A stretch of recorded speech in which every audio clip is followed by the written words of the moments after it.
வணக்கம் அன்பான நேயர்களே, ஞானப்பிரகாசம் டாக்கிற்கு மீண்டும் உங்களை வரவேற்பதில் மகிழ்ச்சி. நான் உங்கள் தொகுப்பாளர் ஞானப்பிரகாசம். நான் உங்கள் தொகுப்பாளர் குழலினி. இன்னைக்கு நாம எல்லோருமே மனசுல நினைக்கிற ஒரு பெரிய கேள்விய பத்தி ஆழமா பேச போறோம். அதாவது ஏஐ என் வேலையை எடுத்துக்குமா? இந்த கேள்விக்கு பதில் தேடி உலக பொருளாதார மன்றம் வெளியிட்ட வேலைகளின் எதிர்காலம் அறிக்கைய நாங்க அலசி ஆராய்ஞ்சிருக்கோம். ஆமா, இது ஒரு சாதாரண அறிக்கை இல்ல. 55 நாடுகள்ல இருக்கிற 1000க்கும் மேற்பட்ட பெரிய நிறுவனங்கள் கிட்ட பேசி அடுத்த 5-10 வருஷத்துல வேலை உலகம் எப்படி தலைகீழா மாறப்போகுதுன்னு ஒரு பெரிய ரிசர்ச் பண்ணிருக்காங்க. இதுல இருக்கிற ஒவ்வொரு பக்கமும் தகவல்களோட ஒரு புதையல்னே சொல்லலாம். ஆனா அந்த 100 பக்க அறிக்கையை முழுசா படிக்க உங்களுக்கு நேரம் இருக்காதுன்னு எங்களுக்கு தெரியும். அதனால அதுல இருக்கிற மிக முக்கியமான சில சமயம் ஆச்சரியமான விஷயங்களை மட்டும் உங்களுக்காக எடுத்துட்டு வந்திருக்கோம். நாம பயப்படணுமா இல்ல இது ஒரு புது வாய்ப்பான்னு பார்க்கலாம். வாங்க இந்த ரிப்போர்ட்டுக்குள்ள ஆழமா போலாம். சரி, முதல்ல ஒரு விஷயத்தை புரிஞ்சுக்கணும். இந்த மாற்றங்கள் எல்லாம் தானா நடக்கல. இதுக்கு பின்னாடி சில பெரிய சக்திகள் வேலை செய்யுது. இந்த அறிக்கை ஒரு 5 முக்கியமான காரணிகளை சொல்லுது. ஓகே, அப்போ இந்த மொத்த மாற்றத்துக்கும் அடிப்படையான அந்த 5 காரணிகள் என்ன? முதல் மற்றும் மிக முக்கியமானது தொழில்நுட்ப வளர்ச்சி. குறிப்பா ஏஐயும் டிஜிட்டல் தொழில்நுட்பங்களும் எல்லார் கைக்கும் கிடைக்கிறது தான்.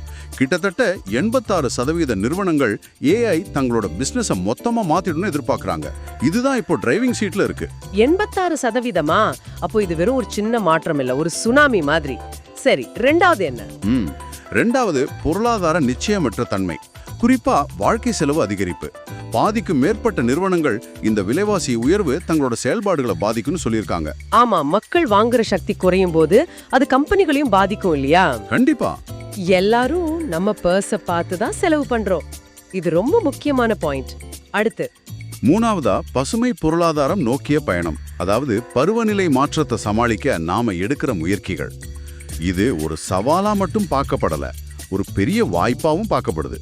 இது புது புது வேலைகளை உருவாக்குற ஒரு பெரிய இன்ஜின் மாதிரி. ஆமா, சோலார் பேனல்ஸ், எலக்ட்ரிக் வண்டிகள்னு நம்ம கண்ணு முன்னாடியே பாக்குறோம். சரி, கடைசி 2 காரணிகள் என்ன? நாலாவதா புவி பொருளாதார பிளவு. அதாவது நாடுகளுக்கு நடுவில் இருக்கிற வர்த்தக பதட்டங்கள், அப்புறம் இந்த சப்ளை செயின் பிரச்சனைகள். 5வதா மக்கள் தொகை மாற்றங்கள். சில நாடுகள்ல வயசானவங்க அதிகமாகிறதும், இந்தியா மாதிரி நாடுகள்ல இளைஞர்கள் அதிகமாகிறதும் வேலை சந்தையில பெரிய தாக்கத்தை ஏற்படுத்தும். இந்த 5 தான் இப்போ ஆட்டத்தை தீர்மானிக்கிற சக்திகள்.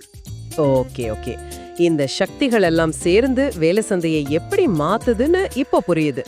இதனால எந்த வேலைகள் வளரும், எந்த வேலைகள் காணாம போகும், இங்கதான் நிறைய பேருக்கு ஒரு பதட்டம் இருக்கு. இங்கதான் இந்த அறிக்கையை ஒரு சுவாரஸ்யமான புள்ளி விவரத்தை கொடுக்குது. 2030க்குள்ள உலக அளவுல 17 கோடி புது வேலைகள் உருவாக்கப்படுமா? சூப்பர், 17 கோடி புது வேலைகளா? இது நல்ல செய்தி தானே? ஆனா அதே நேரத்துல 9.2 கோடி வேலைகள் இல்லாம போயிடும். என்னது, 9.2 கோடி வேலையா? அது ரொம்ப பெரிய நம்பர். அப்ப கோடிக்கணக்கான மக்கள் பாதிக்கப்படுவாங்களே, இது கொஞ்சம் பயமா இருக்கே. ஆமா, அந்த மாற்றம் ரொம்ப வலியை தரும்.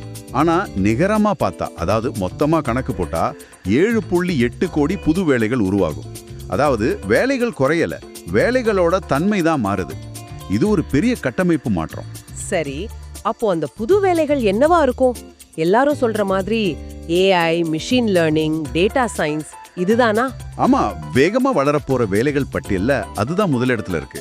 பிக் டேட்டா வல்லுநர்கள், ஏஐ மற்றும் மிஷின் லேர்னிங் ஸ்பெஷலிஸ்டுகள், ஃபின்டெக் இன்ஜினியர்கள், மின்சார வாகன வல்லுநர்கள், இவங்களுக்கான தேவை ராக்கெட் வேகத்துல உயரும். அதே மாதிரி data entry clerk, bank cashier, postal service ஊழியர் மாதிரி திரும்ப செய்யக்கூடிய வேலைகள் வேகமா மறையும். இது நாம எதிர்பார்த்ததுதான். ஆனா இங்கதான் இந்த அறிக்கையில ஒரு பெரிய ஆச்சரியம் இருக்குன்னு சொன்னீங்களே, அது என்ன? ஆமா, நம்ம வேகமா வளரும் வேலைகள் பத்தி பேசணும். ஆனா மொத்த எண்ணிக்கையின் அடிப்படையில, அதாவது அப்சல்யூட் நம்பர்ஸ்ல எந்த வேலை அதிகமா உருவாக்கப்படும் நினைக்கிறீங்க? கண்டிப்பா ஏஐ சம்பந்தப்பட்ட வேலையா தான் இருக்கும். வேற என்ன? இல்ல, இங்கதான் ட்விஸ்ட். மொத்த எண்ணிக்கையில உலகத்திலே அதிகமா உருவாக்கப்பட போற வேலை விவசாய தொழிலாளர்கள்.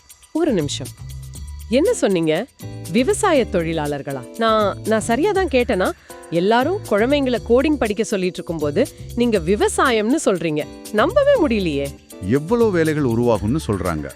சுமார் 3.5 கோடி புதிய வேலைகள் இந்த துறையில உருவாகும்னு கணிக்கப்பட்டிருக்கு. 3.5 கோடியா? இது ஒரு புரட்சிகரமான தகவல். இது எப்படி சாத்தியம்? இது நாம முன்னாடி பேசின பசுமை பொருளாதாரத்தோட நேரடி தொடர்புல இருக்கு.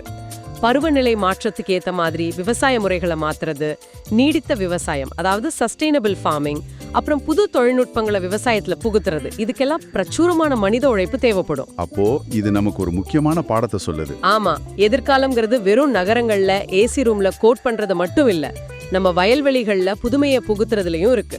வாவ், இந்த ஒரு தகவல் மட்டுமே ஒருத்தரோட கெரியர் திட்டத்தை மாத்தி அமைக்க கூடியது.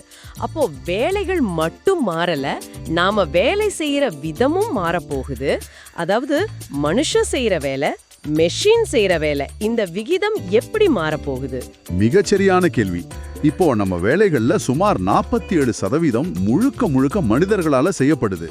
ஆனா 2030ல இது 33% குறைஞ்சிடும். அப்ப மீதி வேலைகள் எல்லாம் மெஷினுக்கு போயிடுமா? இதுதான் எல்லாரோட பயத்துக்கும் காரணம். நம்ம வேலையில ஒரு பெரிய பகுதியை இயந்திரங்கள் எடுத்துக்க போகுதுன்னு சொல்ற மாதிரி இருக்கு. ஆமா, ஆனா முழுசா அப்படி இல்ல. தொழில்நுட்பம் மட்டும் செய்யற வேலைகளோட பங்கு 22%லிருந்து 34% உயரும். இது உண்மைதான். ஆனா இங்க இன்னொரு முக்கியமான பிரிவு இருக்கு. மனிதனும் தொழில்நுட்பமும் சேர்ந்து செய்யற வேலைகள். அதோட பங்கு 30%லிருந்து 33% உயரும். அப்போ 2030ல மனுஷன் மட்டும் மெஷின் மட்டும் ரெண்டும் சேர்ந்து இந்த 3 பிரிவும் கிட்டத்தட்ட சரிசமமா இருக்கும். இது மனுஷன் வர்சஸ் மெஷின்ங்கிறத விட மனுஷனும் மெஷினும் ஒரு டீம் மாதிரி. எக்ஸாக்ட்லி. இந்த அறிக்கை ஆகுமெண்டேஷன் அப்படிங்கிற வார்த்தையை திரும்ப சொல்லுது. இதோட அர்த்தம் மனித திறன்களை மேம்படுத்துதல். தொழில்நுட்பம் நமக்கு பதிலா வேலை செய்யறதை விட நம்ம திறமைகளை இன்னும் அதிகப்படுத்த ஒரு கருவியா பயன்படும். இத ஒரு உதாரணத்தோட விளக்க முடியுமா? ஆட்டோமேஷன் வேற, ஆக்மெண்டேஷன் வேறன்னு சொல்றீங்க, அது எப்படி? ஒரு நல்ல உதாரணம் சொல்றேன். ஒரு இன்சூரன்ஸ் கம்பெனில ஆயிரக்கணக்கான கிளைம் ஃபார்ம்களை சரிபார்க்கிற வேலையை ஒரு சாஃப்ட்வேர் கிட்ட முழுசா கொடுத்துட்டா அது ஆட்டோமேஷன். அங்க ஒரு மனுஷனோட வேலை போகுது. ஆனா ஒரு டாக்டர் கேன்சர் கட்டிய ஸ்கேன்ல பார்க்கும்போது ஒரு ஏஐ கருவி அந்த ஸ்கேனை ஆராய்ச்சி மனுஷ கண்ணுக்கு தெரியாத சின்ன மாற்றங்களை டாக்டருக்கு சுட்டி காட்டுதுன்னு வச்சுக்கோங்க. முடிவெடுக்கிறது டாக்டர் தான், ஆனா ஏஐ அவருக்கு ஒரு சூப்பர் பவர் கொடுத்த மாதிரி. இதுதான் ஆக்மெண்டேஷன். அருமையான விளக்கம். டாக்டர் இன்னும் டாக்டர் தான், ஆனா இப்போ அவர் ஒரு சூப்பர் பவர் டாக்டர். அப்போ சில துறைகள் ஆட்டோமேஷனை நோக்கியும் சில துறைகள் ஆக்மெண்டேஷனை நோக்கியும் போகுதுன்னு சொல்லலாமா? மிகச்சரியா சொன்னீங்க. இன்சூரன்ஸ், டெலிகாம் மாதிரி துறைகள் ஆட்டோமேஷனுக்கு அதிக முக்கியத்துவம் கொடுக்குது. ஆனா சுகாதாரம், புதுத்துறை, கல்வி மாதிரி துறைகள்ல மனித தொடர்பு முக்கியம். அங்க ஆக்மெண்டேஷனுக்கு அதிக முக்கியத்துவம் கொடுக்கப்படுது. இது ரொம்ப தெளிவா இருக்கு.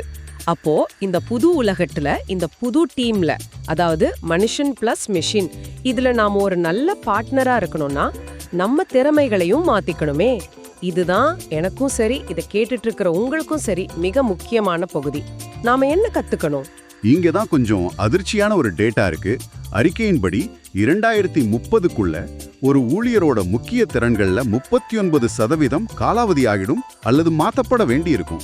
என்னது, 39%? கிட்டத்தட்ட நான் கத்துக்கிட்ட திறன்கள்ல பாதி அடுத்த சில வருஷங்கள்ல உதவாம போயிடும்னு சொல்றீங்க. இது கொஞ்சம் பயமுறுத்துற விஷயம்தான். அப்போ நாம எதுல கவனம் செலுத்தணும்? எந்த திறன்களுக்கு மதிப்பு அதிகமாக போகுது? முதலிடத்துல இருக்கிறது பகுப்பாய்வு சிந்தனை, அதாவது அனாலிட்டிக்கல் திங்கிங்.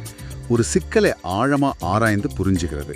2வது படைப்பாற்றல் சிந்தனை, கிரியேட்டிவ் திங்கிங், புதுசா யோசிக்கிறது. இது ரொம்ப சுவாரஸ்யமான விஷயம். மெஷின்கள் அதிகமாக மெஷினால் செய்ய முடியாத இந்த மனித மூளையோட தனித்துவமான திறன்களுக்கு மதிப்பு பல மடங்கு அதிகமாகுது. அப்போ தொழில்நுட்பம் வளர வளர நம்மளோட மனித தன்மையான திறன்கள் தான் நம்மளோட பெரிய சொத்து. இது ஒரு முரண்பாடு மாதிரி இருந்தாலும் இதுதான் உண்மை. சரி, இதுக்கு அடுத்து என்ன திறமைகள் முக்கியம்? அடுத்து சுய செயல்திறன் திறன்கள், அதாவது நெகிழ்வுத்தன்மை, மீள்திறன், சுறுசுறுப்பு மற்றும் வாழ்நாள் முழுவதும் கற்கும் ஆர்வம். சிம்பிளா சொன்னா, மாற்றத்தை பார்த்து பயப்படாம அதுக்கு ஏற்ற மாதிரி நம்மளை மாத்திக்கிட்டு புதுசா கத்துக்க தயாரா இருக்கிறது. அதாவது நான் எல்லாம் கத்துக்கிட்டேன்னு சொல்ற காலம் முடிஞ்சிடுச்சு, நான் தினமும் கத்துக்கிட்டு இருக்கேன்னு சொல்றவங்களுக்கு தான் எதிர்காலம். சரி, டெக்னிக்கல் திறன்கள்ல எது முக்கியம்? அதுல ஆச்சரியம் இல்ல, ஏஐ மற்றும் பிக் டேட்டா தான் முதலிடத்துல இருக்கு. ஆனா இந்த முறை டாப் 10 பட்டியல்ல புதுசா ஒரு திறனை இடம் பிடிச்சிருக்கு. அப்படியா? அது என்ன? சுற்றுச்சூழல் பாதுகாப்பு, என்விரான்மெண்டல் ஸ்டூவர்ட்ஷிப். நம்ம பசுமை பொருளாதாரம் பத்தி பேசணும் இல்லையா? அதோட தாக்கம் இங்க தெரியுது. ஓகே, இவ்ளோ திறமைகளை வளர்த்துக்க பயிற்சி வேணுமே. நிறுவனங்கள் அதுக்கு ஏற்பாடு பண்ணுதா? அங்க என்ன நிலைமை? அங்கதான் ஒரு பெரிய சிக்கல் இருக்கு. 100 ஊழியர்கள்ல 59 பேருக்கு 2030க்குள்ள பயிற்சி தேவைப்படும்னு கம்பெனிகள் சொல்லுது. ஆனா கவலைக்குரிய விஷயம் என்னன்னா, அந்த 59 பேர்ல 11 பேருக்கு தேவையான பயிற்சி கிடைக்காதுன்னு கணிக்கப்பட்டிருக்கு. ஓஹோ, இது ஒரு பெரிய திறன் இடைவெளிய, ஸ்கில்ஸ் கேப்ப உருவாக்கும். அதாவது வேலைகள் இருக்கும், ஆனா அதுக்கு தகுதியான ஆட்கள் இருக்க மாட்டாங்க. அப்போ கம்பெனிகளை மட்டும் நம்பிட்டு இருக்காம நாமளே நமக்கு தேவையான திறன்களை வளர்த்துக்க வேண்டிய கட்டாயத்துல இருக்கும். சரி, இவ்ளோ நேரம் பேசினதை வச்சு இந்த விரிவான பார்வையில இருந்து நாம எடுத்துக்க வேண்டிய முக்கிய விஷயங்கள் என்ன? முதல்ல, வேலை சந்தை ஒரு பெரிய புயல்ல சிக்கி இருக்கு, ஆனா கப்பல் மூழ்கல. நிகர அடிப்படையில வேலைகள் அதிகமாக போகுது. பயப்பட தேவையில்லை, ஆனா தயாரா இருக்கணும். ரெண்டாவதா, தொழில்நுட்பமும் பசுமை பொருளாதாரமும் தான் எதிர்காலத்தை வடிவமைக்க போற 2 பெரிய என்ஜின்கள். இந்த 2 துறைகள்லயும் கவனம் செலுத்துறது புத்திசாலித்தனம். மூணாவதா, எதிர்காலங்கிறது வெறும் கோடிங் மட்டும் இல்ல, விவசாயம் மாதிரி பாரம்பரிய துறைகள்லயும் மிகப்பெரிய வாய்ப்புகள் காத்துட்டு இருக்கு. இதை நம்ம மறந்துடக்கூடாது. நாலாவதா, இது மனிதன் வர்சஸ் எந்திரம்ங்கிற சண்டை இல்ல, இது மனிதனோ எந்திரமோ சேர போற ஒரு கூட்டணி. எந்திரங்களை நம்ம எதிரியா பார்க்காம நம்மளோட திறமைகளை அதிகப்படுத்துற ஒரு கூட்டாளியா பார்க்க பழகிக்கணும். கடைசியா, மிக முக்கியமா, தொடர்ச்சியான கற்றல் இனிமே ஒரு ஆப்ஷன் இல்ல, அது அத்தியாவசியம். குறிப்பா பகுப்பாய்வு, படைப்பாற்றல் மாதிரி நம்மளோட மனித மூளைக்கு மட்டுமே சாத்தியமான திறன்களுக்கு மதிப்பு எப்போதுமே இருக்கும். அருமை, ரொம்ப தெளிவான தொகுப்பு. இறுதியா இத கேட்டுட்டு இருக்கிற உங்களுக்காக ஒரு சிந்தனை. இந்த அறிக்கை ஒரு இடத்துல சொல்லுது, பச்சாதாபம், அதாவது எம்பதி, நுணுக்கமான முடிவெடுக்கும் திறன், நேரடியான மனித தொடர்பு தேவைப்படுற வேலைகளை இப்போ இருக்கிற ஜெனரேட்டிவ் ஏஐயால மாத்துறது ரொம்ப ரொம்ப கடினம்னு. அதாவது ஒரு மெஷினால இன்னொருத்தரோட கஷ்டத்தை உண்மையா உணர முடியாது. ஒரு சிக்கலான சூழ்நிலையில எது சரி எது தவறுன்னு மனிதாபிமானத்தோட ஒரு முடிவை எடுக்க முடியாது. ஆமா, அப்போ நம்மளோட கணக்கு போடுற, டேட்டாவை ஆராயிற, திரும்ப திரும்ப செய்யற வேலைகளை எல்லாம் ஏஐ சுலபமாக்கிடும்போது, ஒருவேளை எதிர்காலத்துல ஒரு மனுஷனோட மிக மதிப்புமிக்க திறன் எதுவா இருக்கும்? ஆழமா சிந்திக்கிறது, புதுசா ஒன்று உருவாக்குறது, இன்னொரு மனுஷனோட உணர்வு பூர்வமா இணையிறது, இந்த மாதிரி நம்மளோட மனிதனாக இருக்கும் திறன் தான் நம்மளோட மிகப்பெரிய சொத்தா இருக்குமா? அந்த திறனுக்கு நாம் எப்படி பயிற்சி எடுக்க போறோம்? சிந்திச்சு பாருங்க. இன்றைய உரையாடலை கேட்டதற்கு நன்றி. இது உங்களுக்கு பிடித்திருக்கும் என்று நாங்கள் நம்புகிறோம். மீண்டும் ஒரு உரையாடலில் நாம் சந்திப்போம்.